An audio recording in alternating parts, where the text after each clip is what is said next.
नमस्कार। संकुल शिक्षण में आप सभी का स्वागत।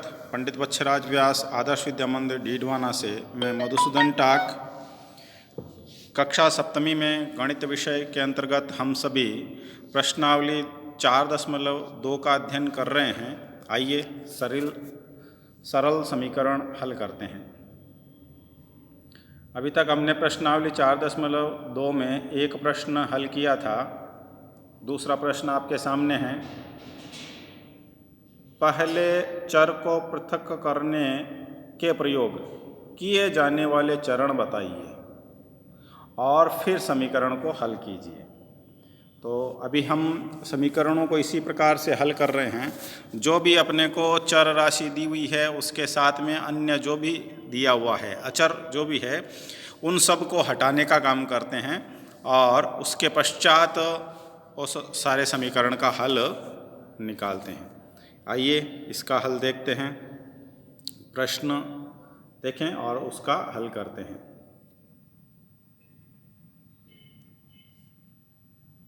लीजिए, आपकी स्क्रीन पर पहला प्रश्न आ गया है।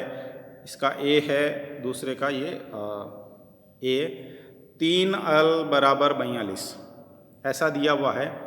तो हमें पृथक यहाँ से वास्तव में ये जो 3l दिया हुआ है, आप देखिए ये है 3 गुणा l।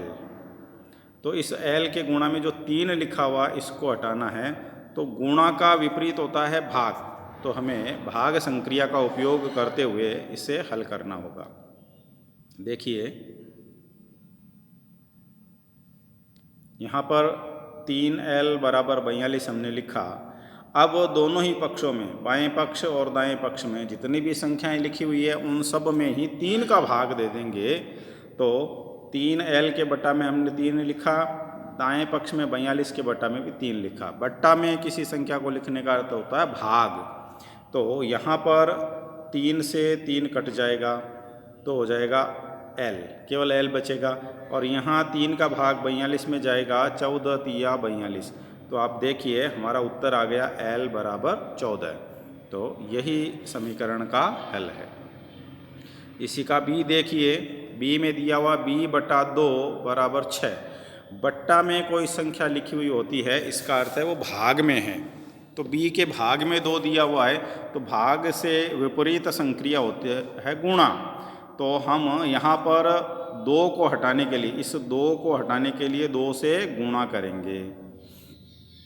देखिए b/2 बराबर 6 ये हमारा समीकरण है। तो हम इसके दोनों पक्षों को 2 से गुणा कर देंगे। दोनों तरफ जो संख्याएं लिखी हुई है उनको 2 से गुणा करेंगे तो यहाँ 2 से 2 कट जाएगा और b बच जाएगा। यहाँ 2 और 6 गुणा हो जाएंगे दाहिने पक्ष में तो 12 बन जाएंगे। इस प्रकार हमारा समीकरण का हल हुआ b बराबर 12। ये हमारा उत्तर हुआ। c देखिए, इसमें हमको दिया हुआ p/7 बराबर 4। तो b प्रश्न की भांति ही जो बट्टा में दिया हुआ है उसको हटाने के लिए हमें गुणा करना होता है। तो हम यहाँ पर ये देखिए p/7, इसमें से 7 हटाने के लिए 7 से गुणा करेंगे।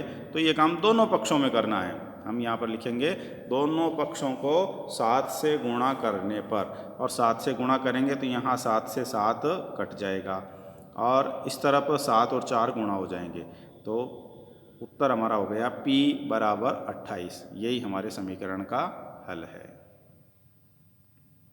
डी को देखिए, यहाँ पर दिया हुआ है हमारे 4x बराबर 25। अब की बार x के गुणा में 4 दिया हुआ है तो गुणा का विपरीत भाग, अब की बार हमें भाग करना होगा। चलिए करते हैं। तो 4x/25 हमारा समीकरण है। दोनों में ही इस x के साथ जो 4 है इसको हटाने के लिए 4 का भाग देंगे। तो दोनों पक्षों में दोनों तरफ 4 का भाग देंगे। यहाँ 4 से 4 कट जाएगा, 4 में 4 का भाग एक बार गया, x रह गया।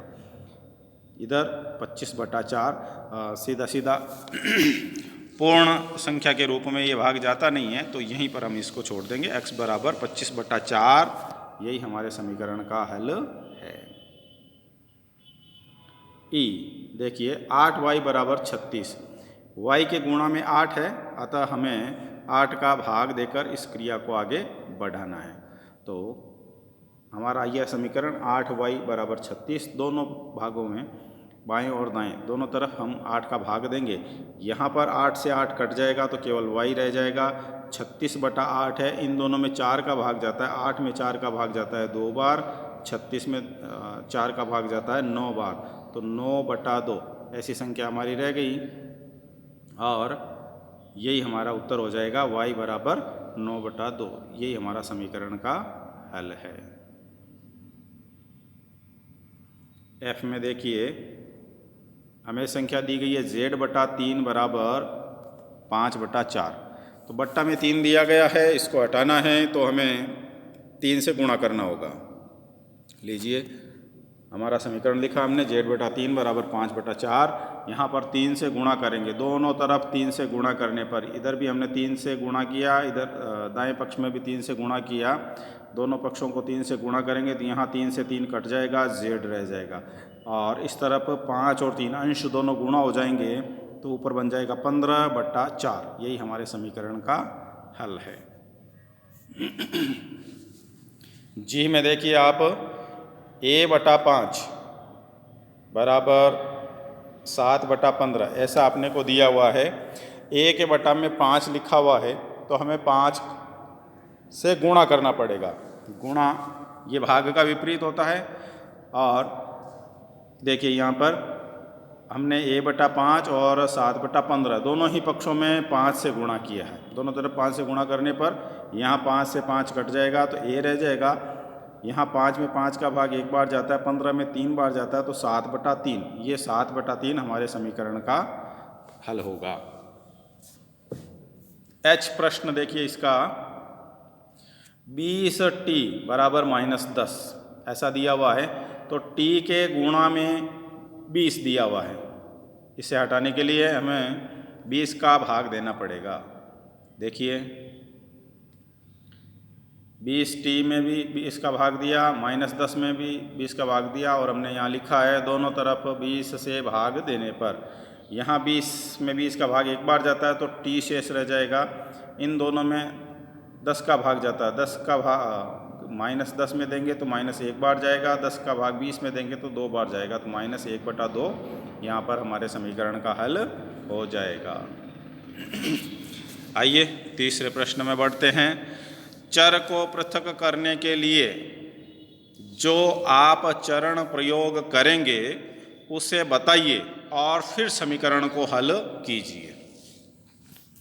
तो इसमें एक से अधिक चरणों में यह कार्य होने वाला है, इसलिए वहाँ पर अपने को क्या काम करेंगे वो चरणबद्ध बताना है। चलिए देखते हैं इसका पहला यानी a 3n-2 बराबर 46।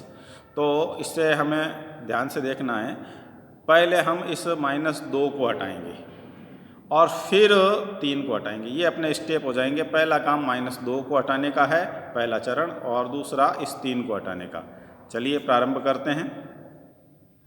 तो इस प्रश्न में हल करते समय यहाँ पर देखिए -2 दिया हुआ है। इस माइनस का विपरीत होता है प्लस, तो ऋणात्मक का विपरीत धनात्मक होता है। तो यहाँ पर हम जोड़ने का काम करेंगे, दोनों ही पक्षों में 2 जोड़ देंगे। 2 जोड़ेंगे तो 3n-2 में +2 कर दिया, दूसरे पक्ष में 46 में भी +2 कर दिया। तो इससे ये होगा यहाँ 2 में से 2 घटकर 0 हो जाएगा और ये 3n बच जाएगा और 46 में 2 जुड़ जाएंगे तो 48 हो जाएगा। अभी हमारे पास में 3n बराबर 48 ऐसा बच गया है। तो ये 3n में से अब हमको इस 3 को हटाना है। 3 गुणा में है, n के गुणा में है, गुणा वाली संख्या को हटाने के लिए भाग दिया जाता है। तो हम इस समीकरण के दोनों पक्षों में 3 का भाग देंगे। तो 3 का भाग देने पर दोनों के बट्टा में 3 लिख देंगे। यहाँ पर 3 से 3 कट जाएगा और इस तरफ 16×3 = 48, 3 का भाग इसमें 16 बार जाता है। तो हमारा उत्तर हो जाएगा n बराबर 16। यही समीकरण का हल है। b देखते हैं इसका 5m + 7 बराबर 17। तो इसमें पहले हमें +7 को यहाँ से हटाना है, तो प्लस का विपरीत होता है माइनस, इसलिए -7 करेंगे, यानी 7 घटाएंगे और फिर यहाँ पर जो 5 है m के साथ में, ये गुणा में है, इसको हटाना है तो इसके लिए हमें भाग का प्रयोग करना पड़ेगा। चलिए देखते हैं क्या होता है। 5m + 7 = 17 दिया हुआ। इस 7 को हटाने के लिए हम ये प्लस का है तो -7, दोनों ही पक्षों में से 7 घटाएंगे। यहाँ पर भी हमने 7 घटाए, यहाँ पर भी देखिए 7 घटाए, तो यहाँ बाएं पक्ष में 7 से 7 घट गया तो 5m शेष बच गया। यहाँ 17 में से 7 घट गए तो 10।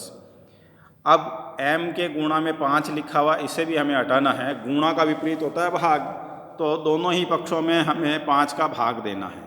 5 का भाग देना यानी दोनों के बट्टा में 5 लिख देंगे। यहाँ 5 से 5 कट जाएंगे तो m अकेला रह जाएगा।